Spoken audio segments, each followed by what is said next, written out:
perspektif individu ya teman-teman yang saya bilang tadi.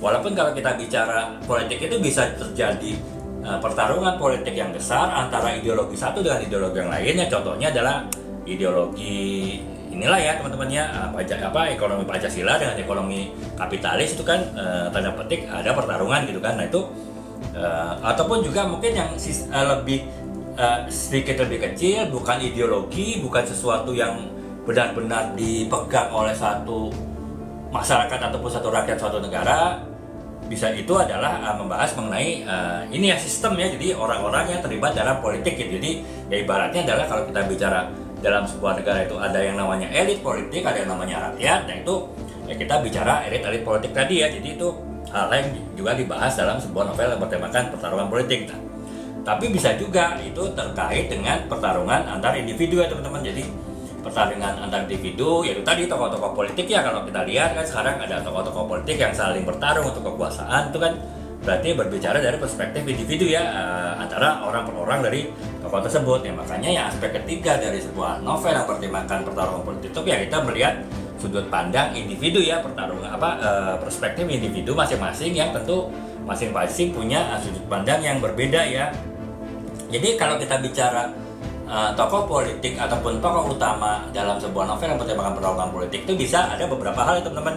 Yang pertama misalnya adalah pemimpin partai ya. Jadi itu bisa jadi kita menulis pemimpin partai sebagai tokoh utama novel kita gitu, ataupun juga pejabat pemerintah ya, kita juga bisa menempatkan pejabat pemerintah sebagai tokoh utama dari novel bertemakan pertarungan politik. Atau mungkin aktivis ya teman-teman ya bisa lihatlah apakah aktivis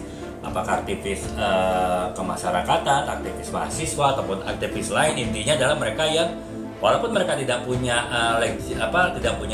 legitimasi, tidak punya otoritasi kekuasaan tertentu, tapi mereka berusaha untuk masuk ke dalam otorisasi kekuasaan secara tidak langsung, tanda petik dengan memaksakan, ataupun juga ya minimal menghimbau pandangan-pandangan mereka bisa diterima oleh para tokoh-tokoh politik. Nah itulah yang menjadi aktivis ya teman-teman, sebagai salah satu individu yang ada di dalam sebuah novel yang bertemakan pertarungan politik. Kemudian yang terakhir ya warga biasa teman-teman ya, warga biasa bisa jadi itu adalah tokoh utama dari novel yang bertemakan pertarungan politik ya. Jadi ya tadi saya akan contohkan ada beberapa novel yang mungkin hanya bercerita mengenai orang per orang ataupun mengenai keluarga, tapi sebetulnya latar belakang ataupun background dari kehidupan orang per orang ataupun keluarga tersebut adalah peristiwa politik yang terjadi di suatu negara gitu. Jadi kan walaupun kita berbicara mengenai individu, tapi sebetulnya kita berbicara mengenai sebuah novel yang berisikan pertarungan politik ya, yang dilihat dari sudut pandang si individu tadi. Jadi itu teman-teman,